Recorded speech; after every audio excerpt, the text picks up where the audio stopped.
दोस्तों, स्वागत है आपका हमारे यूट्यूब चैनल आशीष शॉर्ट्स में। दोस्तों आज हम लोग पढ़ेंगे क्लास 12 का चैप्टर 2 हिस्ट्री, जिसका नाम है राजा, किसान और नगर। ठीक है दोस्तों, इस वीडियो में मैं आपको इस चैप्टर का पूरा डीपली एक्सप्लेन देने वाला हूँ। ठीक है दोस्तों, तो चलिए दोस्तों इस वीडियो को स्टार्ट करते हैं। दोस्तों इस चैप्टर में हम लोग पढ़ेंगे मौर्य वंश के बारे में। ठीक है, तो मौर्य वंश से पहले किस वंश ने शासन किया, उससे पहले की क्या सभ्यता थी, तो इसको पहले जानते हैं, उसके बाद हम लोग मौर्य वंश का स्टार्ट करेंगे। ठीक है, तो सबसे पहले हम लोग जानेंगे हड़प्पा सभ्यता के बारे में, जिसमें मैंने आपको पहले चैप्टर में बताया। वो उसका जो कालखंड है वो है 2600 ईसा पूर्व से 1900 ईसा पूर्व तक। ठीक है दोस्तों, आपको पता होगा, मैंने पिछले चैप्टर में आपको बताया था। यदि आपने इसका वीडियो नहीं देखा होगा तो आप जाके हमारे चैनल में विजिट करके आप देख सकते हैं। ठीक है, इसके बाद आता है वैदिक सभ्यता, जो कि 1500 ईसा पूर्व से 600 ईसा पूर्व तक चला था। उसके बाद आता है हर्यक वंश, जो कि 544 ईसा पूर्व से 412 ईसा पूर्व तक चला था। उसके बाद आता है नाग वंश, जो कि 412 ईसा पूर्व से 344 ईसा पूर्व तक चला था। उसके बाद शासन करता है नंद वंश ने, जिसका शासन काल होता है वो है 344 ईसा पूर्व से 321 ईसा पूर्व तक। ठीक है, उसके बाद आता है हम लोग का मौर्य वंश, और हम लोग मौर्य वंश के बारे में जानेंगे। तो मौर्य वंश का जो शासन काल है वो है 321 ईसा पूर्व से 125 ईसा पूर्व तक। ठीक है दोस्तों, तो आशा करता हूँ ये आपको पूरे अच्छे से समझ में आई होगी। ठीक है दोस्तों, तो चलिए दोस्तों अब स्टार्ट करते हैं मौर्य वंश के बारे में। तो मौर्य वंश जानने से पहले, इससे पहले का जो है नंद वंश, उसके बारे में पहले जानते हैं। नंद वंश है, उसका जो संस्थापक माना जाता है वो है महापद्म नंद। ठीक है दोस्तों, ये जो है इसका स्थापना किया था नंद वंश का दोस्तों। और ये जिसका नंद वंश का जो अंतिम शासक माना जाता है वो है धनानंद। ठीक है, आपको यहाँ तक समझ में आ गई होगी। और जो ये धनानंद है, इसको चंद्रगुप्त मौर्य द्वारा हराकर मौर्य साम्राज्य की, ठीक है दोस्तों, जो अंतिम शासक होता है नंद वंश का, इसको पराजित करके चंद्रगुप्त मौर्य ने जो है मौर्य वंश की स्थापना की थी। ठीक है दोस्तों, तो यहाँ तक आपको समझ में आ गई होगी। ठीक है, और हम लोग का पहला टॉपिक है प्रिंसेप और प्रियदर्शी, तो इसको जानते हैं। ठीक है, हड़प्पा सभ्यता के बाद वैदिक सभ्यता अस्तित्व में आई। मैंने आपको थोड़ा देर पहले बताया। ठीक है, और वैदिक सभ्यता जो है आर्य द्वारा बसाई गई थी। ये वही आर्य है जो हड़प्पा सभ्यता का पतन का कारण था। ठीक है दोस्तों, और ये वैदिक सभ्यता जो है ये एक ग्रामीण सभ्यता है, और इसका कालखंड मैंने आपको बताया 1500 ईसा पूर्व से 600 ईसा पूर्व तक था। ठीक है, और ये जो आर्यों की भाषा थी, ये इसकी थी संस्कृत, इसकी भाषा संस्कृत थी। ठीक है दोस्तों, और ये जो है इस समय ऋग्वेद को लिखा गया था। ठीक है, आगे है कि जो ये प्रिंसेप है, जेम्स प्रिंसेप, ये ईस्ट इंडिया कंपनी के अधिकारी थे। ठीक है, इन्होंने क्या किया कि 1830 के दशक में ब्राह्मी और खरष्टी लिपियों का अर्थ निकाला। ठीक है, और आरंभिक अभिलेख तथा सिक्के में इन्हीं लिपियों का उल्लेख किया जाता है, मतलब उपयोग किया जाता है। जो उस समय का सिक्के होते थे, अब ठीक है, उसमें क्या होता था कि ये ब्राह्मी लिपि और खरष्टी लिपि ये सबका प्रयोग किया जाता है। ठीक है दोस्तों, अब आगे है कि जेम्स प्रिंसेप ने पता लगाया कि अधिकतर अभिलेख और सिक्कों पर प्रियदर्शी लिखा हुआ मिला है। अब प्रियदर्शी का अर्थ क्या होता है दोस्तों, इसको जानते हैं। प्रियदर्शी जो अर्थ होता है वो है मनोहर मुखाकृति वाला राजा, अर्थात मनोहर मतलब अच्छा, और मुखाकृति मतलब मुंह होता है, मतलब जो आपका चेहरा का फेस है उसका शेप जो है वो, और उसका राजा मतलब बहुत ही अच्छा दिखने वाला राजा, जिसका चेहरा अच्छा दिखता है वो वाला राजा। इसका अर्थ होता है प्रियदर्शी का, मतलब इसका अर्थ होता है। ठीक है दोस्तों, अब आगे कि कुछ अभिलेखों में राजा का नाम अशोक भी मिला है। ठीक है, क्योंकि बौद्ध ग्रंथों के अनुसार जो है अशोक को सबसे अधिक प्रसिद्ध शासक माना जाता था। ठीक है दोस्तों, जो अशोक शब्द जो है वो बौद्ध ग्रंथ के अनुसार बहुत ही अच्छा सम्राट माना जाता था, बहुत ही प्रसिद्ध शासक माना जाता था। ठीक है दोस्तों, अब हम आगे है हमारा नेक्स्ट टॉपिक अभिलेख तथा अभिलेख शास्त्र। ठीक है दोस्तों, इसको जानते हैं। जैसे कि आप देख पा रहे होंगे स्क्रीन में, पत्थर, धातु, मिट्टी के बर्तन पर खुदे हुए लेख को अभिलेख कहा जाता है। ठीक है दोस्तों, जैसे कि आप स्क्रीन में, मैं आपको एक चित्र दिखाता हूँ। जैसे कि आप चित्र स्क्रीन में देख पा रहे होंगे, ये जो आप देख पा रहे होंगे शब्द, ये जो वर्ड देख पा रहे होंगे, ये खोद के लिखा गया था। ठीक है दोस्तों, और इसी तरह से, और इसी को अभिलेख कहा जाता है। ठीक है, आपको आशा करता हूँ आपको समझ में आ गई होगी। आगे है दोस्तों, जो भी व्यक्ति अभिलेख बनवाते थे उनमें उन लोगों की उपलब्धियों द्वारा, उनके द्वारा किए गए जाने वाले कार्य तथा उनके विचार लिखे जाते थे। ठीक है दोस्तों, जो भी व्यक्ति अपना अभिलेख लिखवाता था या बनवाता था तो उसके बारे में, वो उसके विचारों के बारे में, उसके द्वारा किए गए कार्य के बारे में लिखा जाता था। ठीक है दोस्तों, जैसे कि मैं यदि अभिलेख बनवाना चाहता हूँ तो उसमें मेरे जो विचार हैं, मेरे जो कार्य हैं, उसके बारे में लिखा जाएगा। ठीक है दोस्तों, आगे है कि अधिकतर अभिलेख जो है राजा के क्रियाकलाप, विजय अभियान, धार्मिक संस्थाओं को दिए जाने वाले दान का ब्यौरा देते हैं। ठीक है दोस्तों, जो ज़्यादा अभिलेख जो मिले हैं वो राजा से संबंधित मिले हैं, राजा के कार्यकलाप के बारे में, विजय अभियान के बारे में, धार्मिक संस्थाओं के बारे में, इसके बारे में ज़्यादा अभिलेख मिलते हैं। ठीक है दोस्तों, अब आगे है कुछ अभिलेख जो है इनमें तारीख भी मिली है। ठीक है दोस्तों, कुछ अभिलेख में उसमें डेट दिया जाता है, डेट दिया हुआ रहता है, जिससे इतिहासकारों को मतलब इसको किस काल का है ये जानने में ज़्यादा मतलब आसानी होती है। ठीक है, अब प्राचीनतम अभिलेख जो है प्राकृतिक भाषा में लिखे जाते थे। प्राकृतिक भाषा मतलब क्या हुआ कि वहाँ का लोकल भाषा जो कि आम जनता की जो भाषा थी वो। ठीक है, इसके बाद है कि इसके अलावा तमिल, पाली, संस्कृत जैसी भाषा के शब्द भी अभिलेख में मिले हैं। अभिलेख के अध्ययन को अभिलेख शास्त्र कहा जाता है। ठीक है दोस्तों, आशा करता हूँ आपको अभिलेख और अभिलेख शास्त्र दोनों समझ में आ गया होगा। अब हमारा नेक्स्ट टॉपिक है जनपद और महाजनपद। ठीक है दोस्तों, तो इसको जानते हैं। जनपद क्या होता है? जैसे कि जनपद दो शब्द से मिलकर बना है, एक जन और एक पद। जन मतलब होता है जनता और पद आप समझ लिए पैर, अर्थात जनता जहाँ पे पैर देती हो, अर्थात जहाँ लोग आकर बस गए हों, या फिर ऐसा क्षेत्र जहाँ लोग निवास करते हो। ठीक है, ऐसा क्षेत्र जहाँ पे लोग निवास करते हैं उस क्षेत्र को जनपद कहा जाता है। ठीक है दोस्तों, अब आगे है कि जो महाजनपद होता है, जनपद आपको समझ में आ गया। अब आता है महाजनपद। महाजनपद क्या होता है कि लगभग 2500 वर्ष पूर्व कई जनपद अधिक महत्वपूर्ण हो गए थे, इन्हें महाजनपद कहा जाने लगा। ठीक है दोस्तों, जो जनपद विकसित होने लगा, डेवलपमेंट होने लगा, तो उसको आगे जाके महाजनपद कहा जाने लगा। ठीक है, अब आगे है कि अधिकतर महाजनपद की राजधानियाँ हुआ करती थी, और राजधानी जो होती थी उसमें किलेबंद किए जाते थे। ठीक है दोस्तों, अधिकतर जो महाजनपद होते थे उसमें उसकी राजधानी हुआ करती थी, और राजधानी के चारों ओर किलेबंदी की जाती थी। ठीक है दोस्तों, आगे है कि किलेबंदी राजधानी का रखरखाव सेना और नौकरशाहों द्वारा किए जाते थे। ठीक है दोस्तों, ये जो किलेबंदी की जाती थी ये एक सुरक्षा के लिए की जाती थी, और उसमें सेना भी वो जो राज्य होता था उसकी सुरक्षा करते थे और नौकरशाह भी सुरक्षा करते थे। ठीक है दोस्तों, आगे है कि अधिकांश महाजनपद पर राजा का शासन होता था, लेकिन गण और संघ के नाम से प्रसिद्ध राज्यों में कई लोगों का शासन हुआ करता था। ठीक है दोस्तों, बहुत सारे महाजनपद होते थे उसमें राजा का शासन होता था, लेकिन किसी किसी जो महाजनपद है उसमें गण और संघ का जो है राज्य होता था, मतलब शासन होता था। ठीक है, अब ये आपको जानना है कि गण और संघ क्या होता था, इसको जानते हैं। तो जो गण है उसका शब्द का प्रयोग किस व्यक्ति के लिए किया जाता था? जो कई सदस्यों वाले समूह को किया जाता था, जिसमें कई सदस्य हैं वो समूह को गण कहा जाता था। ठीक है, और जो संघ होता था, संघ शब्द का प्रयोग किसी संगठन या सभा के लिए किया जाता था। ठीक है दोस्तों, तो आशा करता हूँ आपको संघ और गण दोनों समझ में आ गए होंगे। ठीक है, अब आगे है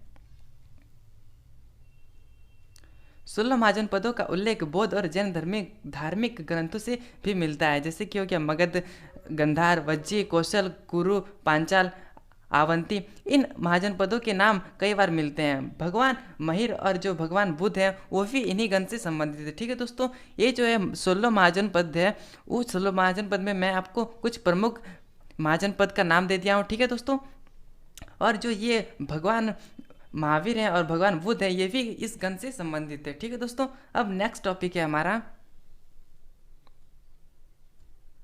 6ठी शताब्दी ईसा पूर्व एक परिवर्तन काल। इसको एक छठी शताब्दी जो है इसको एक परिवर्तन काल क्यों माना जाता है, ऐसा आपका क्वेश्चन आ सकता है एग्जाम में। ठीक है, तो इसको जानते हैं। इसमें क्या हो रहा था कि आरंभिक राज्यों का उदय हो रहा था, नगरों का उदय हो रहा था, लोहा का प्रयोग जो है वो बढ़ता जा रहा था, सिक्कों का विकास होने लगा था, बौद्ध और जैन दार्शनिक विचारधाराओं का विकास होने लगा था, ब्राह्मणों द्वारा धर्मशास्त्र नामक ग्रंथ की रचना की जाने लगी थी। ठीक है दोस्तों, और आगे है धर्मशास्त्रों के अनुसार क्षत्रिय ही राजा बन सकते थे। राजा का काम किसानों, व्यापारियों तथा शिल्पकारियों से कर तथा भेंट वसूलना था। ठीक है दोस्तों, ये जो धर्मशास्त्र होता है उसके अनुसार जो है क्षत्रिय ही राजा बन सकते थे। ठीक है, लेकिन ऐसा नहीं होता था, लेकिन ये धर्मशास्त्र है ये यही कहते हैं। ठीक है, और इसका जो राजा का काम होता था वो जो होता था किसान और व्यापारी से और शिल्पकारों से उससे कर वसूलना होता था, उससे भेंट लेते थे। ठीक है, भेंट अर्थात जो गिफ्ट जिसे हम बोलते हैं वो।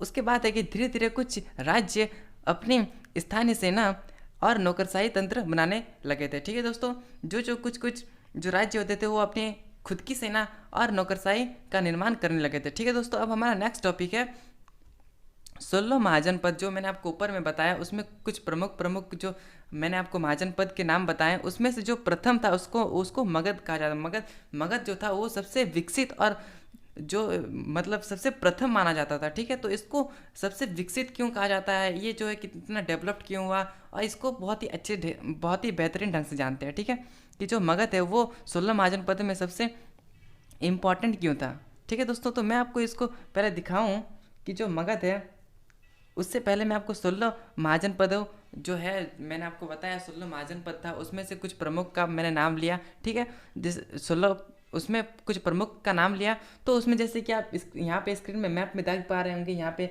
मगध है, यहाँ पे वत्स है, यहाँ पे चेदी है, यहाँ पे कुरु है, पंचाल है, मत्स्य है, यहाँ पे अवनति है। इस तरह से जितने भी आप डीप कलर के देख पा रहे होंगे, डीप ब्लैक कलर के, वो सारे 16 महाजनपद थे। ठीक है दोस्तों, और उसमें से जो ये मगध था वो सबसे प्रथम क्यों माना जाता था, इसको हम जानते हैं।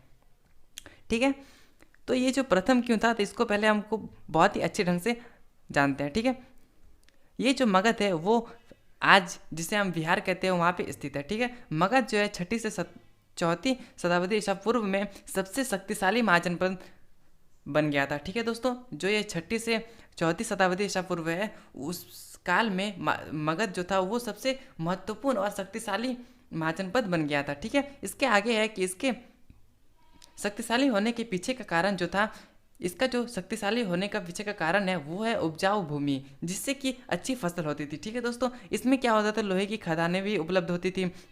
यहाँ पे क्या था कि लोहे से औजार और हथियार का बनना भी आसान हो गया था। ठीक है, इसमें आगे दिया हुआ कि जंगल में हाथी उपलब्ध होते थे। हाथी का उपयोग अक्सर इन लोग सेना के रूप में करते थे, जो जिसमें युद्ध में काम आते थे। ठीक है दोस्तों, तो ये जो है जंगलों में हाथी उपलब्ध थे, सेना में हाथियों का इस्तेमाल किया जाता था। ठीक है दोस्तों, मैंने आपको बताया। इसके आगे कि गंगा और उसकी उपनदियाँ से आने वाला रास्ता आसान और सस्ता होता था। ठीक है दोस्तों, मैंने आपको बताया कि जो ये गंगा नदी होता है, जैसे कि ये गंगा नदी है, इसकी उपनदियाँ जो कि इधर से कहीं से भी निकली। ठीक है, और ये जो उपनदियाँ होता है, यहाँ से व्यापार करना, ठीक है, ये जो है बहुत ही सस्ता होता था और बहुत ही आसान होता था। ठीक है, इसके आगे है कि मगध जो है प्राकृतिक रूप से सुरक्षित था। ठीक है, मगध में योग्य तथा शक्तिशाली शासक थे, जैसे कि बिम्बिसार, अजातशत्रु, महापद्मनम नंद। ठीक है, अगर किसी समाज में, किसी राज्य में, किसी साम्राज्य में यदि शासक अच्छे होंगे तो उसका जो साम्राज्य होगा वो भी बहुत ही बेहतरीन ढंग से होगा। ठीक है दोस्तों, ये आपको पता होगा। और ये आगे है आगे नेक्स्ट पॉइंट है कि इन शासकों की बेहतरीन नीतियों के कारण जो है मगध इतना प्रसिद्ध था। ठीक है दोस्तों, यदि यहाँ पे शासक अच्छे होंगे तो वाकई है कि वहाँ का साम्राज्य भी अच्छा होगा, और इस कारणवश जो है मगध इतना प्रसिद्ध था। आगे है कि मगध जो है प्रारंभ में राजगाह, इसकी जो राजधानी हुआ करती थी, पहले राजगाह हुआ करती थी, लेकिन 4वीं शताब्दी ईसा पूर्व में उसके बाद जो क्या हुआ कि इसकी राजधानी पाटलिपुत्र को बनाया गया। ठीक है दोस्तों, तो ये जो पाटलिपुत्र वर्तमान में जिसे हम लोग पटना कहते हैं, वो है पाटलिपुत्र उस समय हुआ करती थी। ठीक है दोस्तों, यहाँ तक आपको कोई भी डाउट नहीं हो रहा होगा। ठीक है, आगे हम लोग जानेंगे मौर्य साम्राज्य के बारे में। मौर्य साम्राज्य जिसका कालखंड बताया जाता है 321 ईसा पूर्व से 185 ईसा पूर्व तक। ठीक है दोस्तों, तो जो मैंने आपको ऊपर में मतलब थोड़ा देर पहले बताया कि जो धनानंद थे उसको पराजित करके चंद्रगुप्त मौर्य ने पराजित करके मौर्य साम्राज्य की स्थापना की, ये तो आपको पता होगा, मैंने आपको बताया। और चंद्रगुप्त मौर्य के जो गुरु थे वो चाणक्य थे। ठीक है दोस्तों, चाणक्य थे जो ये चंद्रगुप्त की सहायता किए, किसमें सहायता की है ना, मौर्य साम्राज्य की स्थापना करने में इसकी सहायता की है। और जो चाणक्य है ये विष्णुगुप्त और कौटिल्य इस नाम से भी इन्हें जाना जाता है। ठीक है दोस्तों, ये चाणक्य जो होते हैं इनको विष्णुगुप्त या फिर कौटिल्य से भी मतलब इस नाम से भी इन्हें जाना जाता है। ठीक है, आगे है कि इन्होंने अर्थशास्त्र नामक पुस्तक लिखी थी। ये जो चाणक्य हैं चंद्रगुप्त मौर्य के गुरु, उन्होंने अर्थशास्त्र नामक पुस्तक की रचना की थी। ठीक है, आगे है कि इनका शासन पश्चिमोत्तर में अफगानिस्तान और बलूचिस्तान तक फैला हुआ था। आपको मैप में पता होगा, जैसे कि इंडिया है, उसके पश्चिम उत्तर है, उसमें उसके बाद पाकिस्तान, उसके बाद है अफगानिस्तान, ठीक है। तो अफगानिस्तान और उसके बाद है बलूचिस्तान, वहाँ तक फैला हुआ था ये मौर्य साम्राज्य, ठीक है दोस्तों। तो आपको एक अंदाजा होगा कि ये मौर्य साम्राज्य कितना विशाल क्षेत्र में फैला होगा, ठीक है। और ये जो मौर्य साम्राज्य है, इसके जानकारी के स्रोत क्या क्या है इसको पहले जानते हैं, ठीक है।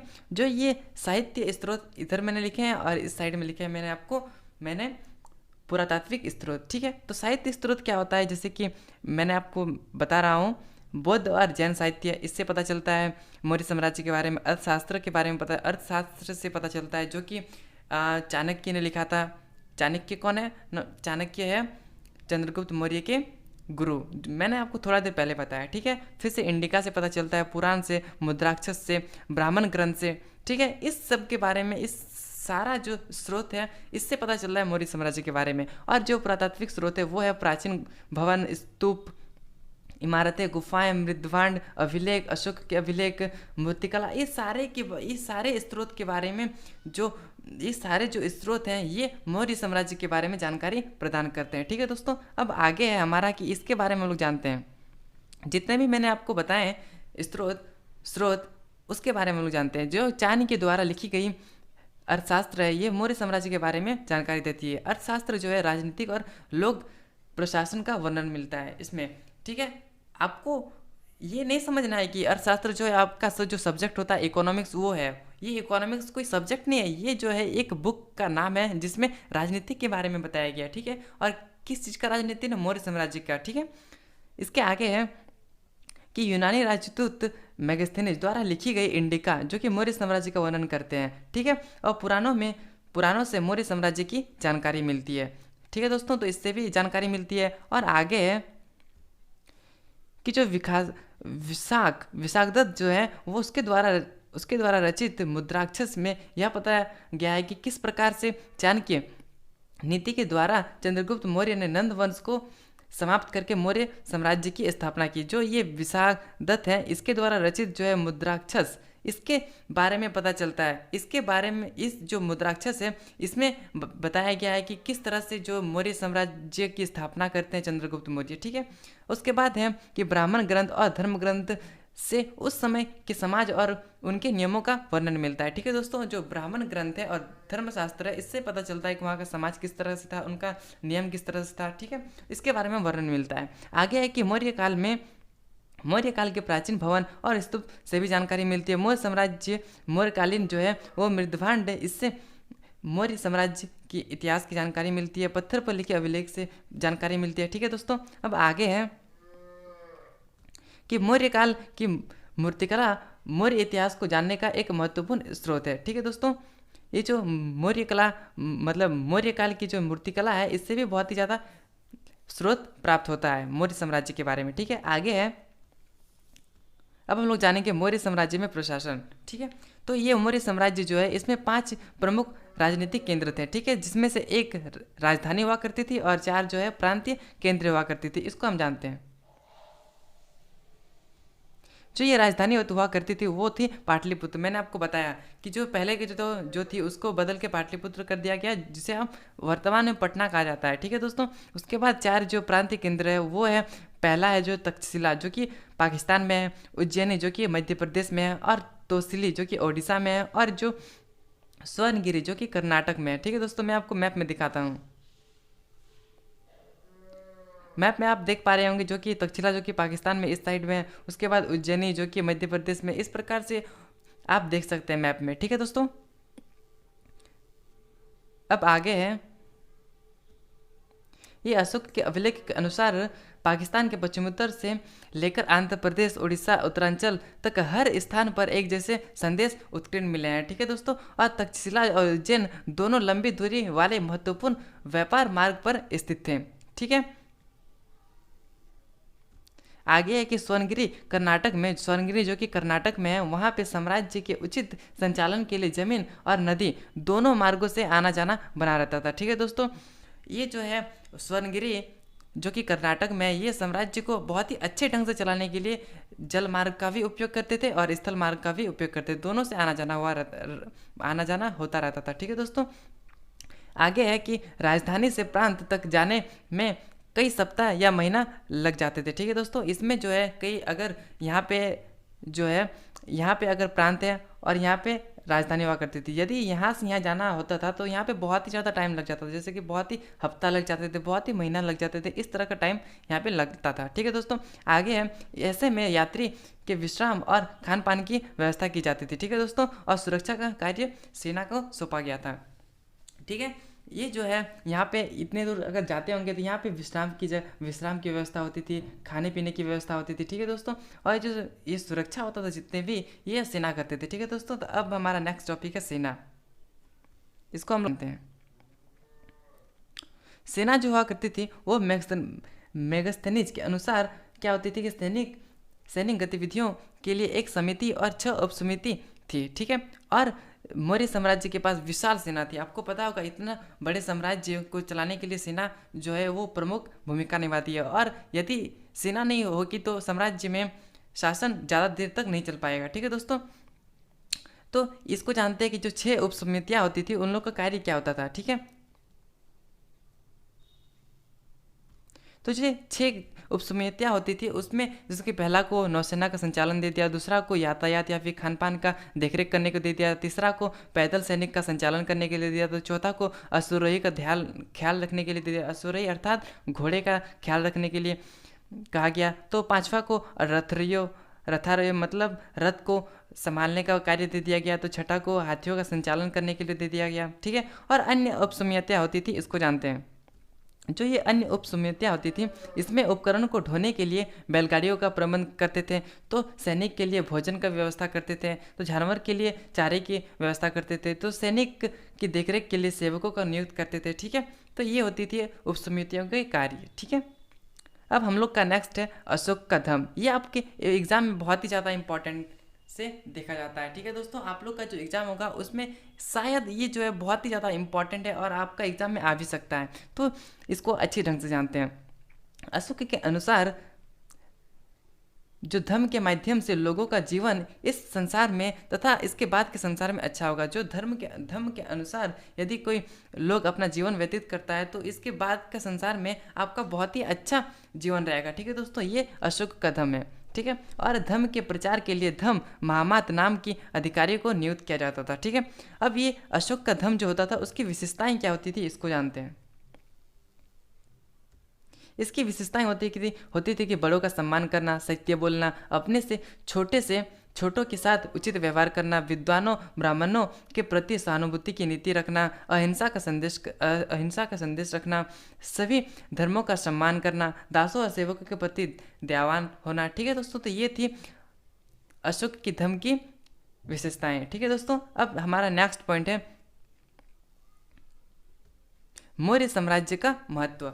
जो इतने विशाल क्षेत्र में फैला हुआ था, इसका जो मौर्य साम्राज्य उसका महत्व क्या होता था इसको जानते हैं। 19वीं सदी में जब इतिहासकारों ने भारत के आरंभिक इतिहास को लिखना शुरू किया तो मौर्य साम्राज्य को इतिहास का प्रमुख काल माना गया, क्योंकि पहली बार चंद्रगुप्त मौर्य द्वारा अखंड भारत का निर्माण किया गया। मौर्य काल की मूर्ति जो है सराहनीय है। ठीक है दोस्तों, ये जो है चंद्रगुप्त मौर्य, ये जो है मौर्य साम्राज्य को इतना फैला दिया कि एक अखंड भारत बना दिया। दोस्तों, आप गूगल में सर्च करके अखंड भारत आप सर्च कीजिएगा तो आप उसका क्षेत्र देख पा रहे होंगे कितने विशाल क्षेत्र में फैला हुआ था। ठीक है दोस्तों, आप गूगल कर सकते हैं। इसके नेक्स्ट पॉइंट है कि मौर्य काल के शासकों ने अपने नाम के आगे बड़ी बड़ी उपाधियां नहीं जोड़ी थी। ठीक है दोस्तों, यदि कोई शासक है तो वो अपने आगे बहुत ही बड़ी बड़ी उपाधियां लगाता है, लेकिन मौर्य साम्राज्य के जो शासक थे वो बड़ी बड़ी उपाधियां नहीं लगाते थे। ठीक है दोस्तों, और इस इतिहासकार ने अशोक जो है उसको एक महान सम्राट माना गया। इसको अशोक जो है इसको आप पीछे देख सकते हैं कि अशोक जो है इसका धर्म के बारे में देख सकते हैं कि बड़ों के साथ बहुत ही अच्छे ढंग से व्यवहार करना, इस तरह से माना जाता था कि जो अशोक जो है वो एक बहुत ही महान शासक माना जाता था, बहुत ही ताकतवर शासक माना जाता था। ठीक है दोस्तों, अब इसके बाद नेक्स्ट पॉइंट है हमारा राष्ट्रवादी इतिहासकार जो होते थे वो अशोक से एक प्रेरणा का स्रोत मानते थे। ठीक है दोस्तों, अशोक जो है एक प्रेरणा का स्रोत है, ये राष्ट्रवादी इतिहासकार मानते थे। और ये मौर्य साम्राज्य का जो कालखंड होता था वो ज़्यादा नहीं चल पाया, लगभग 150 साल तक इसका जो शासनकाल चल रहा है। ठीक है दोस्तों, अब भारतीय इतिहास में इसे जो है महत्वपूर्ण काल माना जाता है। ठीक है, और ये जो है मैंने आपको बताया मौर्य साम्राज्य के बारे में, इसके बहुत सारे शासक हुआ करते थे, लेकिन मैं आपको बहुत ही प्रमुख शासक के बारे में बताता हूँ जो कि मौर्य साम्राज्य में शासन किया। जैसे कि आप देख पा रहे होंगे स्क्रीन में, इनके शासक के पहले नाम है जो कि चंद्रगुप्त मौर्य, जो कि 24 साल तक शासन किया। और आपको पता होगा चंद्रगुप्त मौर्य जो है वही मौर्य साम्राज्य की स्थापना करते हैं। उसके बाद आता है बिंदुसार जो कि 28 वर्ष तक शासन किया। उसके बाद आता है अशोक जो कि 37 वर्ष तक शासन किया। और यही अशोक जो है इन्हीं का धम है जो मैंने आपको बताया थोड़ा देर पहले, और इसी को बहुत ही महत्वपूर्ण शासक माना जाता था। ठीक है दोस्तों, तो यहाँ तक आपको बहुत ही बेहतरीन ढंग से समझ में आ गई होगी। अब बढ़ते हैं नेक्स्ट पॉइंट की ओर, नेक्स्ट टॉपिक की ओर। ठीक है दोस्तों, तो नेक्स्ट टॉपिक है हम लोग का दक्षिण के राजा और सरदार। ठीक है दोस्तों, तो इसको जानते हैं। भारत के दक्षिण में कुछ सरदारियों का उदय हुआ। ठीक है, तमिलकम जो क्षेत्र है, तमिलकम जो कि वर्तमान में किस किस राज्यों को कहा जाता था, मतलब तमिलनाडु, आंध्र प्रदेश और केरल, ये जो वर्तमान के राज्य हैं इसी क्षेत्र को तमिलकम कहा जाता था। ठीक है दोस्तों, और तमिलकम क्षेत्र में चोल, चेर और पांड्य जैसी सरदारी अस्तित्व में आई थी, और यह जो है काफ़ी समृद्ध थी, काफ़ी ताकतवर थी। ठीक है दोस्तों, अब आपको इसको मैप में देखते हैं कि जो ये चोल, चेर और पांड्य ये कहाँ पे शासन करते थे, और तमिलकम का क्षेत्र होता था जो वहीं पे शासन करते होंगे। ठीक है दोस्तों, तो मैं आपको जूम करके दिखाता हूँ। ये जो आप देख पा रहे होंगे चोल, चेर, पांड्य, तो यहीं पे इन लोगों का शासन हुआ करता था। ठीक है दोस्तों, और यहाँ पे आप सातवाहन शासक देख पा रहे होंगे। तो ये जो है बहुत ही महत्वपूर्ण शासक माने जाते थे उस समय में। ठीक है,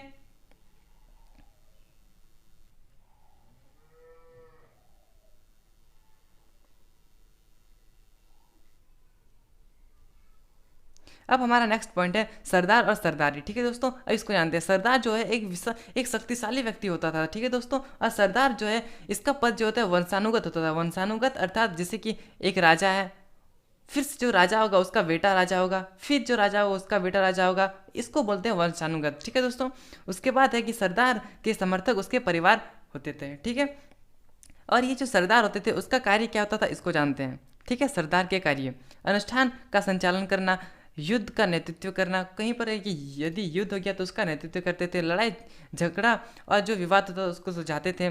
सरदार अपने अधीन लोगों से भेंट लेते थे। ठीक है, और अपने समर्थकों से उस भेंट को बांट देते थे। ठीक है दोस्तों, आगे है कि सरदार जो है, सरदार में कोई स्थायी सेना या अधिकारी नहीं हुआ करते थे। दोस्तों, यदि आप कोई शासक की बात करें तो इसके जो है सैनिक भी हुआ करते थे, इसके उत्तराधिकारी भी होते थे। लेकिन जो सरदार होते हैं इसके ना तो सरदार होते हैं, मतलब ना तो इसके सैनिक होते हैं और ना ही इसके कोई उत्तराधिकारी होते हैं। ठीक है दोस्तों, यहाँ तक आपको समझ में आ गई होगी।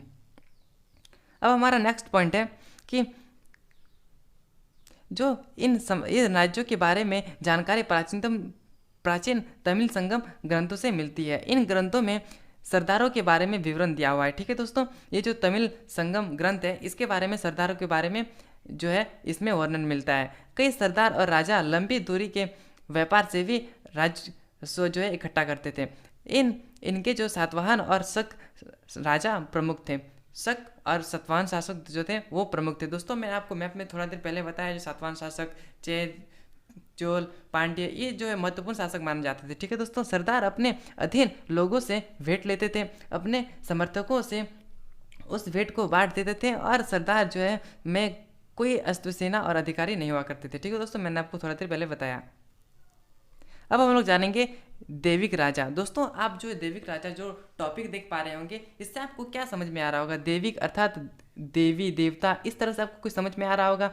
और जो राजा, मतलब जो राजा देवी से, मतलब जो राजा हुआ करते थे वो गॉड से रिलेटेड, मतलब ऐसा कुछ आप समझ पा रहे होंगे। तो इसको हम बेहतरीन ढंग से जानते हैं।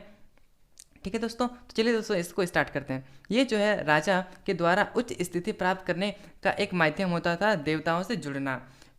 जैसे कि मैं आपको एग्जाम्पल देता हूँ एगो, जैसे कि हो गया कुषाण राजा, जिन्होंने मध्य एशिया से लेकर पश्चिमोत्तर भारत तक शासन किया। ठीक है, इनका जो शासन जो होता था मध्य एशिया से लेकर, और जो ये भारत तक शासन किया, उत्तरी भारत तक। ठीक है, इन शासक ने मंदिरों में अपने विशाल मूर्तियां लगवाई। दोस्तों, यदि आप कोई मंदिर जाते होंगे तो उसमें आप देखते होंगे कि भगवान का चित्र, भगवान का मूर्ति आपको दिखाई मिलता होगा। लेकिन यहाँ पे क्या होता था कि शासक जो होते थे वो भगवान के साथ साथ अपना भी मूर्ति वहाँ पे लगवा देते थे।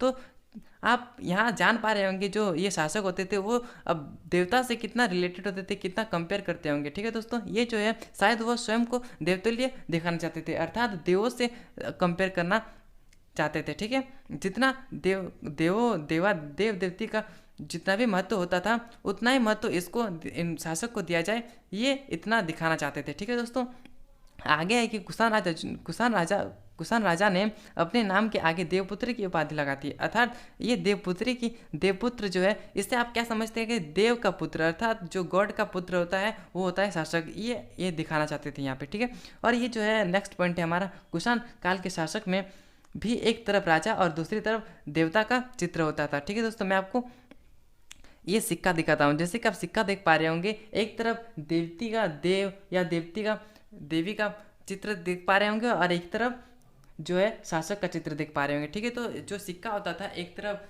जो है गॉड का चित्र होता था तो एक तरफ राजा का चित्र होता था। ठीक है दोस्तों, तो आप यहाँ पे समझ पा रहे होंगे जो राजा हुआ करते थे वो जो है गॉड से कितना कंपेयर, कितना देवतुल्य दिखाते होंगे। ठीक है, यहाँ तक आपको बहुत ही अच्छे ढंग से समझ में आ गया होगा। ठीक है, अब हमारा नेक्स्ट पॉइंट है कि उत्तर प्रदेश में मथुरा के पास माट एक देवस्थान पर कुषाण राजा के विशाल मूर्ति मिल रहे हैं। ठीक है दोस्तों, ये जो माट है ये मथुरा में स्थित है, ये जो है देवस्थान इसको कहा जाता है क्योंकि यहाँ पे जो कुषाण राजा जो है उसके बहुत ही ज़्यादा मूर्ति और बहुत ही ज़्यादा मूर्ति जो है वो यहाँ पे प्राप्त हुए हैं। ठीक है, और अफगानिस्तान के एक देवस्थान पर भी ऐसे ही मूर्ति प्राप्त हुई है। ठीक है दोस्तों, अफगानिस्तान में मिली है और ये जो है मथुरा वहाँ पे भी मिली है। तो दोस्तों आप समझ पा रहे होंगे जो मौर्य साम्राज्य ये कितने विशाल क्षेत्र में फैला होगा। ठीक है दोस्तों, अब हम लोग जानेंगे गुप्त साम्राज्य के बारे में। तो गुप्त साम्राज्य के बारे में जानते हैं। गुप्त साम्राज्य, ठीक है, तो मौर्य काल के बाद यदि कोई महत्वपूर्ण काल माना जाता है वो है गुप्त काल। ठीक है दोस्तों, इसको जो है भारत का स्वर्णिम युग कहा जाता है। ठीक है, गुप्त साम्राज्य की स्थापना जो है श्रीगुप्त द्वारा की गई थी और कब की गई थी ना, 275 ईस्वी में की गई थी। ठीक है दोस्तों, आपको पता चल गया कि गुप्त साम्राज्य की जो है स्थापना किसने की थी ना, श्रीगुप्त ने, और कब की थी ना, 275 ईस्वी में। ठीक है दोस्तों, और गुप्त काल के जो राज्य की भाषा थी वो संस्कृत थी, वहाँ की जो भाषा थी वो थी संस्कृत। गुप्त काल में अधिकतर सिक्के सोने से बनाए जाते थे। ठीक है दोस्तों, वहाँ का जितने भी सिक्के होते थे अधिकतर सोना से पाया जाता था। ठीक है, अब मैं आपको गुप्त साम्राज्य का कुछ शासक का नाम बताता हूँ। ठीक है दोस्तों, जैसे कि मैंने आपको मौर्य साम्राज्य का शासक का नाम बताया उसी प्रकार से आप इसका भी जान लें। गुप्त साम्राज्य के शासक का नाम जैसे कि श्रीगुप्त देख पा रहे होंगे, आपको घटोत्कच, आपको इसका नाम जो है बहुत ही आपको अलग ढंग का लग रहा होगा लेकिन उस समय में इस तरह का नाम हुआ करता था। ठीक है दोस्तों, तीसरा जो होता था जो उसके बाद का सम्राट बना वो है चंद्रगुप्त प्रथम, उसके बाद है समुद्रगुप्त, उसके बाद है चंद्रगुप्त द्वितीय, उसके बाद है कुमारगुप्त प्रथम, उसके बाद है स्कंदगुप्त। ठीक है दोस्तों, ये जो है शासक का नाम हुआ करता था। ये जो है विष्णुगुप्त। ठीक है, ये जो है शासक का नाम है। ठीक है, आगे है हमारा नेक्स्ट पॉइंट कि गुप्त साम्राज्य का इतिहास का साहित्य स्रोत सिक्कों और अभिलेखों की सहायता से जानकारी लेकर लिखा गया है। ठीक है दोस्तों, ये जो है गुप्त साम्राज्य का जो इतिहास है उसका जो स्रोत है वो सिक्कों और अभिलेख से ज़्यादा प्राप्त हुए हैं। ठीक है, और गुप्त साम्राज्य में कवियों द्वारा अपने राजा की प्रशंसा भी की गई है। ठीक है दोस्तों, ठीक है, मैंने आपको क्या बताया कि गुप्त साम्राज्य में कवियों द्वारा अपने राजा की प्रशंसा की गई है, इसका साक्ष्य मिलता है। और ये जो आप उदाहरण के तौर पे देखेंगे तो ये जो है प्रशस्ति भी एक ऐतिहासिक स्रोत है। जैसे कि मैं आपको उदाहरण दूँ तो प्रयाग प्रशस्ति, इसके अनुसार क्या होता था, इसकी रचना समुद्रगुप्त जो कि गुप्त साम्राज्य के एक शासक हुआ करता था, वो उसके द्वारा क्या हुआ कि राज्य कवि हरिसेन द्वारा की गई थी। ठीक है दोस्तों, इसका जो रचना हुआ था वो समुद्रगुप्त के राजकवि हरिसेन द्वारा की गई थी और इसे संस्कृत भाषा में लिखा गया था। आपको पता होगा इस समाज में संस्कृत भाषा चलती थी। ठीक है दोस्तों, अब हमारा नेक्स्ट पॉइंट है जनता में राजा की छवि। ठीक है, ये जो जनता होती थी वो राजा के बारे में क्या सोचती होगी, उसके बारे में क्या सोचती है, इसको हम लोग जानते हैं। जनता जो है राजा के बारे में क्या सोचती है इसके जो ज़्यादा सबूत प्राप्त नहीं हुए हैं, लेकिन ऐसे इतिहासकार जो है वो अनुमान लगाते हैं कि जातक और पंचतंत्र जैसे ग्रंथों में दी गई कहानियों की समीक्षा करके पता लगाने का प्रयास करते हैं। जातक कथाएं पहली सहस्त्राब्दी ईस्वी में मध्यपाली भाषा द्वारा लिखी गई थी। ठीक है दोस्तों, तो इससे इतिहासकार कुछ कुछ पता लगाते हैं। इसमें जो जितनी भी कहानियाँ दिए गए हैं इसमें, जैसे कि मैं आपको एक कहानी का उदाहरण दूँ तो जैसे कि आप स्क्रीन में देख पा रहे होंगे, गंधतिंदु जातक नामक कहानी। ठीक है दोस्तों, तो इसको ये कहानी इसमें क्या बताया गया इसको हम जानते हैं। ठीक है, इसमें बताया गया है कि एक कुटिल राजा मतलब जो राजा अच्छा नहीं होता था उसे कुटिल राजा कहा जाता था, कुटिल राजा। ठीक है, कुटिल राजा में उसकी प्रजा जो है किस प्रकार से दुखी रहती है। ठीक है, बूढ़े, महिला, पुरुष, किसान, पशुपालक, ग्रामीण बालक, यहाँ तक कि जानवर भी इसमें शामिल थे।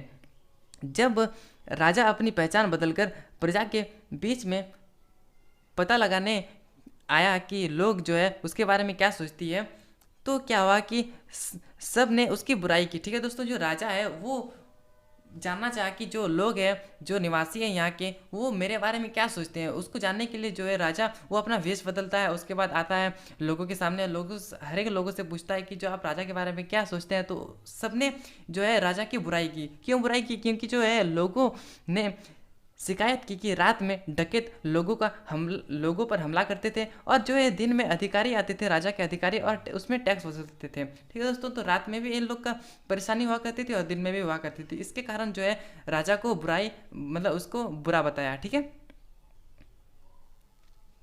और इसलिए जो है गांव गांव के जो लोग होते थे वो गांव छोड़कर जंगल में बस गए थे। ठीक है, तो इतना तो आपको बहुत ही अच्छे ढंग से समझ में आ गया होगा। ठीक है दोस्तों, अब हम लोग का नेक्स्ट टॉपिक है उपज बढ़ाने के तरीके।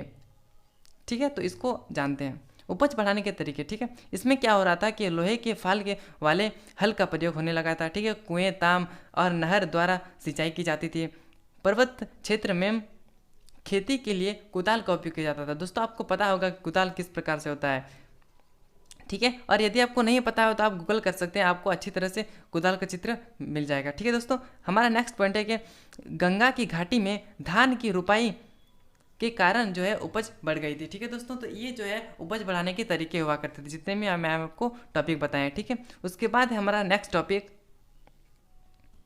ग्रामीण समाज में विभिन्नताएं। समाज कोई भी हो उसमें विभिन्नताएं तो पाई जाती है। उच्च नीच जाति होते थे या फिर अमीर गरीब, इस तरह की जाति पाई जाती थी। अक्सर अभी भी आप देखते होंगे अपने समाज में, तो इस तरह की विभिन्नताएं आपको देखने को मिलती है। ठीक है दोस्तों, तो इसमें जितने भी पॉइंट दिए इसको जानते हैं। कृषि की नई तकनीक अपनाने के बाद उपज जरूर बढ़ी, लेकिन इसका लाभ जो है हर किसी को नहीं प्राप्त हो पाया। ठीक है, खेती से जुड़े लोगों में भेद बढ़ता ही जा रहा था। बौद्ध कथाओं में विभिन्न जो भूमिहीन जिसके पास भूमि नहीं हुआ करती थी, वो श्रमिक जमींदार का उल्लेख मिलता है इसमें। ठीक है, बौद्ध कथाओं में। ठीक है दोस्तों, पाली भाषा में गहपति शब्द का उपयोग छोटे किसान और जमींदार के लिए भी किया जाता था। ये जो गहपति शब्द है ये पाली भाषा का शब्द है, लेकिन ये जो है सिर्फ छोटे किसान और जमींदारों के लिए उपयोग नहीं किया जाता था। मैं आपको बताऊंगा कि गहपति का उपयोग किस किस के लिए किया जाता था। ठीक है दोस्तों, उसके बाद है कि बड़े बड़े जमींदार और गांव के प्रधान शक्तिशाली थे जो कि किसान का अपना नियंत्रण रखते थे। ठीक है दोस्तों, और ये जो है गांव के प्रधान जो है पद, जो गांव के प्रधान पद होते थे उसको वंशानुगत होता था। वंशानुगत मैंने आपको बताया कि जो एक है, जैसे कि गांव का प्रधान कोई है, ये है गांव का प्रधान। ठीक है, जो उसके बाद प्रधान होगा उसका बेटा होगा। ठीक है दोस्तों, फिर उसके बाद जो प्रधान होगा इसका बेटा होगा। ठीक है दोस्तों, तो इस तरह से ये जो क्रम होता है इसको बोला जाता है वंशानुगत। ठीक है दोस्तों, तो आपको वंशानुगत पता चल गया होगा। मैंने आपको बताया कि जो ये गहपति शब्द जो है इसका प्रयोग सिर्फ किसान और जमींदार के लिए उपयोग किया जाता था, लेकिन ये जो है सम्राट व्यक्ति और व्यापारी इसके लिए भी उपयोग किया जाता था। ठीक है दोस्तों, तो आपको पता चल गया होगा कि गहपति शब्द का उपयोग किसके किसके लिए किया जाता है। ठीक है, और गहपति जो है वो घर का मुखिया होता था और घर में रहने वाले महिला, बच्चों, नौकरों और दासों पर नियंत्रण रखता था। ठीक है दोस्तों, जो गहपति है वो घर का मुखिया होता था और घर में जितने भी सदस्य होते थे उसमें उसका नियंत्रण होता था। ठीक है, घर से जुड़े भूमि, जानवर और अन्य सभी वस्तुओं का वह मालिक होता था। कभी कभी इस शब्द का प्रयोग जो है नगरों में रहने वाले सम्राट व्यक्ति और व्यक्तियों के लिए भी किया जाता था, व्यापारियों के लिए भी किया जाता था। ठीक है दोस्तों, ये जो शब्द है इसका मैंने आपको बताया कि गहपति शब्द जो है किसान के लिए, जमींदार के लिए, सम्राट व्यक्ति के लिए या फिर व्यापारी के लिए किया जाता था। ठीक है, और आरंभिक तमिल संगम साहित्य में भी गाँव में रहने वाले विभिन्न वर्गों के लोग जो है उसका उल्लेख मिलता है। ठीक है दोस्तों, जैसे कि मैं आपको बताऊं कि वल्लार या बड़े जमींदार, वल्लार का मतलब क्या होता है कि कृषि व्यापारी, जो जिसका बिजनेस जो है वो कृषि से रिलेटेड हो उसको बोला जाता है वल्लार। ठीक है दोस्तों, वल्लार हो गया, बड़े जमींदार हो गए, हलवाहा हो गया, उलवार हो गया, दास हो गया। ठीक है दोस्तों, तो इस तरह का एग्जाम्पल आप देख पा रहे होंगे। नेक्स्ट टॉपिक है हमारा कि भूमिदान और नए सम्रांत ग्रामीण। ठीक है दोस्तों, तो ये जो भूमिदान है और ये जो है नए सम्रांत ग्रामीण, इसको जानते हैं। जो भूमिदान सबको पता लग रहा होगा कि जो भूमि को दान देना अर्थात भूमिदान। ठीक है, तो आप इसको जानते हैं। भूमिदान जो है अधिकतर ब्राह्मणों को या धार्मिक संस्थाओं को दिए जाते थे। ठीक है, लेकिन ईस्वी की आरंभिक शताब्दियों से ही भूमि जो है दान के प्रमाण मिले हैं। ठीक है, कई अभिलेखों में भूमिदान का उल्लेख मिलता है। कई जो बहुत सारे अभिलेख मिले हैं उसमें भूमि का जो है भूमिदान का उल्लेख मिलता है। कुछ अभिलेख पत्थरों पर लिखवाए गए थे। ठीक है दोस्तों, कोई अभिलेख जो है वो पत्थरों पर लिखे जाते थे। ठीक है, अधिकतर भूमिदान जो है उसका उल्लेख जो है ताम्र पत्रों पर उत्कीर्ण मिला है। ठीक है, आरंभिक अभिलेख संस्कृत भाषा में मिले हैं। जितने भी अभिलेख मिले हैं उसमें अधिकतर भाषा जो है वो संस्कृत है। ठीक है, अब आगे है हमारा, लेकिन 7वीं शताब्दी के बाद जो अभिलेख मिले हैं वो संस्कृत, तमिल, तेलुगु भाषाओं में भी प्राप्त हुए हैं। ठीक है दोस्तों, जैसे कि मैं आपको एक उदाहरण दूं उसमें आपको पता लगेगा। जो ये गुप्त शासक होते थे चंद्रगुप्त द्वितीय, उसकी पुत्री जो है प्रभावती, इसका जो विवाह हुआ था वो दक्कन के वाकाटक परिवार में हुआ था। ठीक है दोस्तों, संस्कृत धर्मशास्त्र के अनुसार महिलाओं का भूमि का अधिकार नहीं होता था। ठीक है दोस्तों, ये जो संस्कृत धर्मशास्त्र हुआ करते थे उसके अनुसार जो है भूमि जो है वो स्त्रियों का अधिकार नहीं हुआ करता था। मैंने आपको इससे पहले बताया वंशानुगत, इसका मतलब क्या होता है कि अगर कोई राजा है, ठीक है, उसका बेटा, उसके पास जितनी भी संपत्ति हुआ करेंगे वो जो है उसके बाद जो राजा बनेंगे उसके बेटा उसका हो जाएगा। ठीक है दोस्तों, तो इसी प्रकार से जो है जितने भी भूमि का क्षेत्र होते थे वो सिर्फ पुरुष को ही प्रधान होते थे, पुरुष के लिए ही हुआ करते थे। लेकिन इसमें बताया गया है कि जो है प्रभावती, उसके पास जो है महिलाओं को भूमि का अधिकार नहीं हुआ करता था। लेकिन जो अभिलेख से जानकारी मिलती है उसमें बताया गया कि प्रभावती भूमि की मालिक हुआ करती थी। जो प्रभावती हुआ करती थी, किसकी बेटी थी ना, चंद्रगुप्त द्वितीय की, उसके पास जो है भूमि की मालिक थी और वो जो है भूमि दान भी की थी। ठीक है दोस्तों, तो आपको इसलिए मतलब ऐसा माना जाता है कि यदि कोई महिला के पास भूमि है और वो भूमिदान भी की है तो इससे ये दो बात पता चलता है। क्या कि यदि वो भूमि किसी को दान दी है तो इससे पता चलता है कि ये आम आदमी नहीं रही होगी, ये जो है एक रानी हुआ करती थी, इसके कारण जो है ये भूमि दान की होगी। या फिर जो दूसरा हम लोग बात सीखते हैं वो है धर्मशास्त्र जो है वो हर स्थान पर समान रूप से लागू नहीं किया जाता होगा। ठीक है दोस्तों, धर्मशास्त्र जो है वो हर स्थान पर समान रूप से लागू नहीं होता था, ये पता चलता है। ठीक है दोस्तों, अब हमारा नेक्स्ट पॉइंट है कि भूमिदान में अभिलेख जो है वो देश के कई हिस्सों में मिले हैं। ठीक है दोस्तों, अलग अलग क्षेत्रों में अलग अलग तरह के भूमिदान में दी गई है। कुछ क्षेत्र में बड़े भूमिदान दी गई है या फिर भूमिदान की गई है, या फिर जो है कुछ इलाकों में बड़े बड़े भूमि को दान में दिया गया है। तो इसके साक्ष्य हमको प्राप्त होते हैं। ठीक है दोस्तों, और दान प्राप्त करने वाले लोगों के अधिकार में भी अलग अलग क्षेत्रों में परिवर्तन देखने को मिलता है। ठीक है दोस्तों, तो आशा करता हूँ यहाँ तक जितने भी मैंने टॉपिक समझाए या फिर जितने भी मैंने पॉइंट समझाए वो आपको बहुत ही बेहतरीन ढंग से समझ में आई होगी। ठीक है दोस्तों, अब हमारा नेक्स्ट पॉइंट है कि जो इतिहासकार जो है वो भूमिदान के प्रभाव को लेकर इनके जो है इसके बीच विवाद होता है। तो इसको जानते हैं क्या विवाद होता है। कुछ जो इतिहासकार होते हैं वो मानते हैं कि भूमिदान जो है वो कृषि को प्रोत्साहित करने के लिए दिए जाते होंगे। ठीक है दोस्तों, कुछ इतिहासकार मानते हैं कि भूमिदान जो है ये एक संकेत है। ठीक है, क्या संकेत है कि राजनीतिक प्रभुत्व का दुर्लभ होना, अर्थात यदि कोई सम्राट है, कोई शासक है, यदि उसका सत्ता कहीं ना कहीं अगर मतलब उसके हाथों से जा रही होगी तो वो जो है वो राजा समर्थन जुटाने के लिए भूमिदान क्या करते होंगे, अर्थात जो वहाँ के निवासी हुआ करते हैं उनको भूमिदान देकर वो अपनी ओर आकर्षित करते होंगे, जिससे कि वो जो लोग होते हैं वो उनके समर्थन में रहे और जो इसके बाद के जो सम्राट बने वही शासक बने। ठीक है दोस्तों, तो ये जो है लोगों का समर्थन पाने के लिए ये भूमिदान क्या करते थे। ठीक है, उसके बाद हमारा नेक्स्ट पॉइंट है कि नगर एवं व्यापार। तो इसको जानते हैं, नगर और व्यापार क्या होता था। ये जो नगर, नए नगर, अधिकांश नगर महाजनपद की राजधानी हुआ करती थी। ज़्यादातर नगर जो है संचार मार्ग के किनारे बसे हुए थे, जैसे कि पाटलिपुत्र जो कि नदी के किनारे बसा हुआ है, उज्जैनी जो कि भूतल मार्ग पर के किनारे बसा हुआ है, पुहार जो कि समुद्र तट के किनारे बसा हुआ है, और जो मथुरा जो कि व्यावसायिक, सांस्कृतिक और राजनीतिक गतिविधि का केंद्र माना जाता था मथुरा को। ठीक है दोस्तों, तो आपको समझ में आई होगी कि जो नगर होते थे वो व्यापार के लिए जो है कहीं कहीं पे नदी के किनारे बस जाते थे या फिर कोई समुद्र तट के किनारे बस जाते थे, तो इस तरह से हुआ करता था। ठीक है दोस्तों, अब हम लोग जानेंगे नगरीय जनसंख्या। ठीक है दोस्तों, नगरीय जनसंख्या।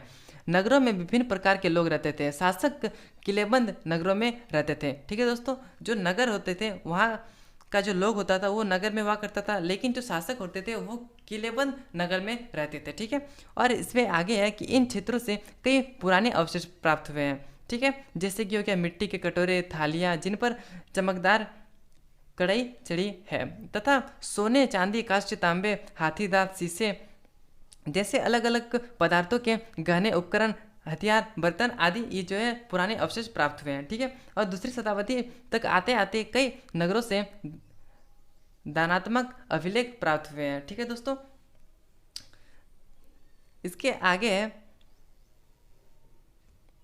इन अभिलेखों में दान देने वाले व्यक्ति का नाम हुआ करता था और उसका व्यवसाय हुआ करता था। ठीक है दोस्तों, मैंने आपको थोड़ा देर पहले बताया धनात्मक अवशेष। इसका मतलब क्या होता है कि जो भी व्यक्ति किसी को दान देता है तो उसके बारे में जो है एक अभिलेख में लिखा जाता था। तो क्या लिखा जाता था ना, जो दान दे रहा है उसका नाम लिखा जाता था और उसका व्यवसाय अर्थात उसका बिजनेस लिखा जाता था कि किस चीज़ के बारे में वो कार्य करता है और वो किस चीज़ जो है क्या चीज़ उसको दान में देता है। ठीक है दोस्तों, तो इसके बारे में अभिलेख में लिखा हुआ प्राप्त हुआ है। ठीक है, आगे है कि इनमें जो है नगरों में रहने वाले धोबी, बुनकर, बुड़ई, लिपिक, कुम्हार, स्वर्णकार, अधिकारी, धर्मगुरु, व्यापारी और राजाओं के विवरण भी इसमें मिलते हैं। ठीक है, श्रेणी का भी उल्लेख मिलता है इसमें। श्रेणी क्या होता है, व्यापारियों का संघ को श्रेणी कहा जाता है। ठीक है दोस्तों, श्रेणी क्या होता है कि व्यापारियों का एक संघ होता है, समूह होता है, सभा होता है, तो उसको श्रेणी कहा जाता है। और यह व्यापारी लोग कच्चे माल को खरीद कर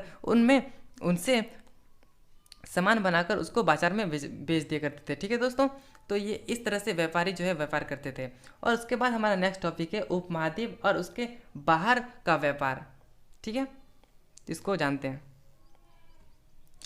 भारत का व्यापार प्राचीन काल से ही बाहर से होता था। ठीक है दोस्तों, हमें हड़प्पा से भी इसके प्रमाण मिले हैं। आप देख सकते हैं मोहनजोदड़ो से, हड़प्पा से, किसी भी स्थल से देख सकते हैं इन लोग का जो व्यापार होता था वो ओमान से होता था। मैंने आपको पिछले वीडियो में मतलब पिछले अध्याय में बताया था। ठीक है दोस्तों, इसके बाद कि 6ठी शताब्दी ईसा पूर्व से ही उपमहाद्वीप में जलमार्ग और भूमार्ग का जाल बिछ गया था। इसका अर्थ क्या होता है कि जो व्यापार होता था वो जलमार्ग से भी होना स्टार्ट हो गया था और भूमार्ग से भी होना स्टार्ट हो गया था। ठीक है, भूमार्ग के जरिए भूमध्य एशिया और उससे आगे भी व्यापार हुआ करता था। ठीक है, समुद्र तट पर बने बंदरगाह से अरब सागर होते हुए उत्तरी अफ्रीका तक पश्चिमी एशिया तक व्यापार हुआ करता था। ठीक है, बंगाल की खाड़ी से चीन और दक्षिण पूर्व एशिया की तरफ व्यापार होता था।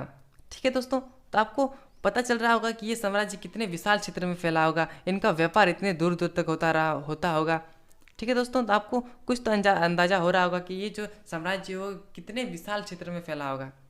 आगे है कि शासक इन मार्गों पर नियंत्रण करके व्यापारी से सुरक्षा के बदले धन लेते थे। ठीक है, शासक जो होते थे, जो व्यापारी का मार्ग होता था वहाँ पे वो नियंत्रण करते थे। ठीक है दोस्तों, और जो भी व्यापारी वहाँ से गुजरते थे तो उसकी सुरक्षा के बदले वो उससे धन लेते थे। ठीक है, इन मार्गों पर जाने वाले व्यापारियों में पैदल फेरी लगाने वाले या फिर हो गया बैलगाड़ी और घोड़े पर जाने वाले व्यापारी, समुद्र मार्ग से भी लोग यात्रा करते थे जो खतरनाक लेकिन लाभदायक हुआ करता था। ठीक है दोस्तों, जो समुद्र मार्ग हुआ करते थे उसमें जो है वो यात्रा करना एक खतरनाक भी माना जाता था और लाभदायक भी माना जाता था। कुछ प्रसिद्ध सफल व्यापारी बहुत धनी भी होते थे। ठीक है, यह व्यापारी नमक, कपड़ा, अनाज, धातु से बनी चीज़ें, पत्थर, लकड़ी, जड़ी बूटी जैसे अनेक सामान को एक स्थान से दूसरे स्थान तक पहुंचाते थे। ठीक है दोस्तों।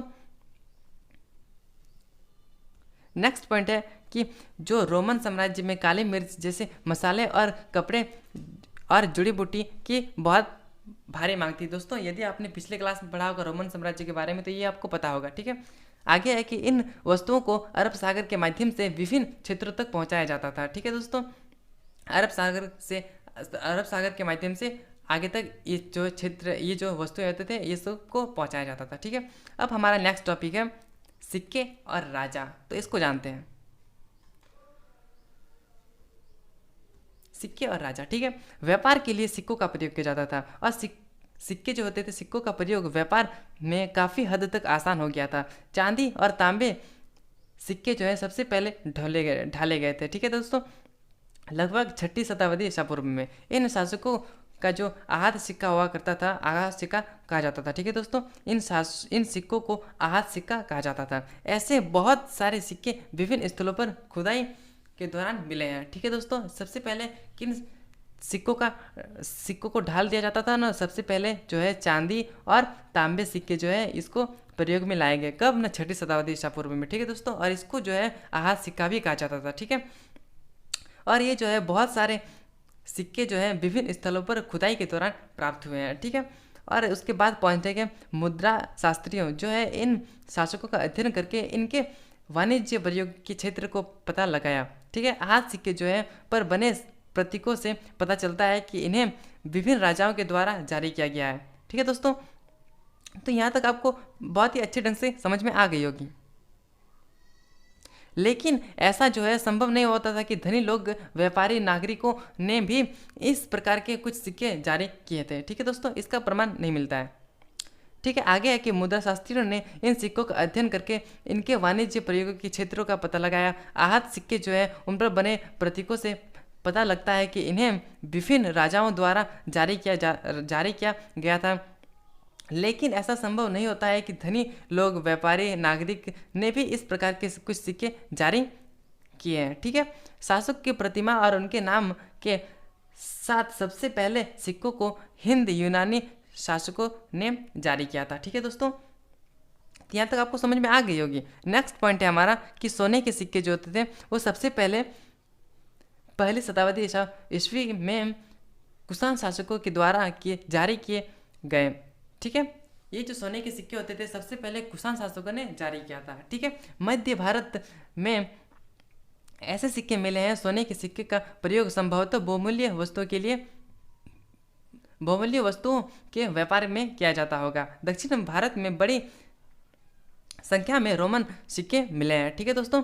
ये जो सोने का सिक्का होता था ज़्यादातर बहुमूल्य वस्तुओं के व्यापार में किया जाता होगा। ठीक है दोस्तों। और जो सोने जो है इसकी कीमत आपको अभी भी पता चल रही होगी। उस समय भी इसी तरह की कीमत थी सोने की। ठीक है। और जो पंजाब और हरियाणा जैसे क्षेत्र के योद्ध शासकों द्वारा तांबे के सिक्के भी जारी किए गए थे। गुप्त काल में कुछ शासक द्वारा सोने के भव्य सिक्के जारी किए गए हैं। इन सिक्कों में सोना उच्च गुणवत्ता का था। ठीक है दोस्तों। जो पंजाब और हरियाणा के जो योद्ध शासक होते थे वो तांबे के जो सिक्के होते थे उसको जारी किए थे। ठीक है दोस्तों। तो आपको पता चल रहा होगा कि जो सोने के सिक्के हैं वो कुषाण शासकों ने जारी किए और जो ये योद्ध शासक थे, और ये जो है ये तांबे के सिक्के को जारी करते हैं। ठीक है दोस्तों। तो यहाँ तक आपको बहुत ही अच्छे ढंग से समझ में आ गई होगी।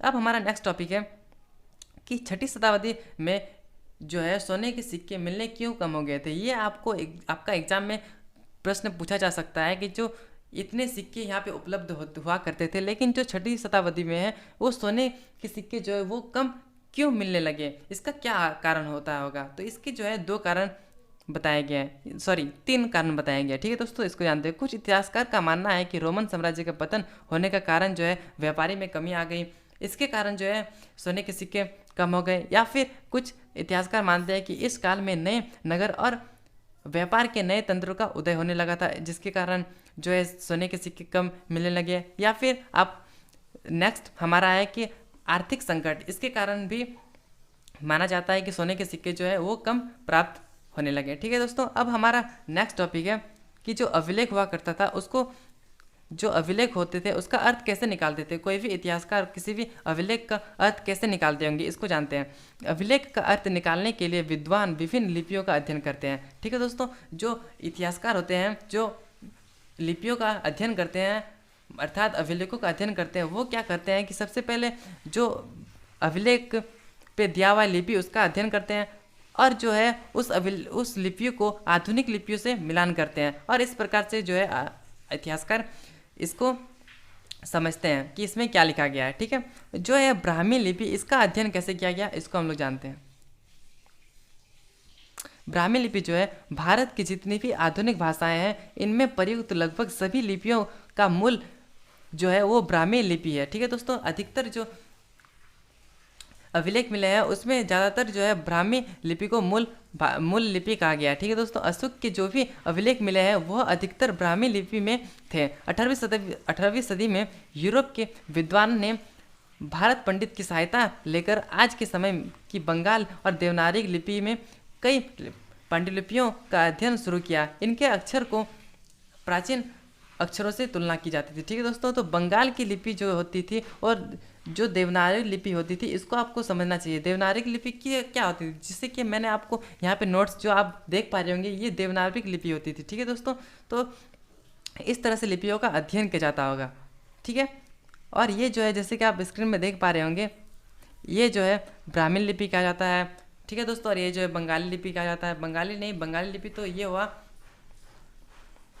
ठीक है दोस्तों, तो इस तरह से लिपियों का अध्ययन किया जाता होगा। ठीक है, नेक्स्ट पॉइंट है कि अभिलेखों का अध्ययन करने वाले कुछ विद्वानों ने कई बार अनुमान लगाया कि यह जो है संस्कृत भाषा के शब्द हैं। ये जो आप स्क्रीन में देख पा रहे होंगे ये शब्द इसको कुछ विद्वानों ने समझा कि ये जो है जो संस्कृत भाषा का शब्द है, लेकिन ऐसा नहीं था। ठीक है, यह प्राकृतिक में लिखे गए थे। ठीक है दोस्तों, ये जो है वहाँ का जो लोकल लैंग्वेज था, वहाँ उस समाज का जो जनता बोलती थी उस लैंग्वेज को, वो लैंग्वेज से लिखा गया था। ठीक है दोस्तों, फिर कई शताब्दियों बाद जो मेहनत के बाद जो जेम्स प्रिंसेप थे उसने क्या किया कि अशोक के काल की ब्राह्मी लिपि में लिखे गए अभिलेखों का अर्थ 1838 ईस्वी में निकाल लिया। ठीक है दोस्तों, मैंने आपको शुरू में बताया था कि जो ब्राह्मी लिपि थी उसका अध्ययन किसने किया था, जेम्स प्रिंसेप ने। ठीक है दोस्तों, तो इस प्रकार से जेम्स प्रिंसेप ने इसका अर्थ निकाला था। ठीक है दोस्तों, अब हमारा नेक्स्ट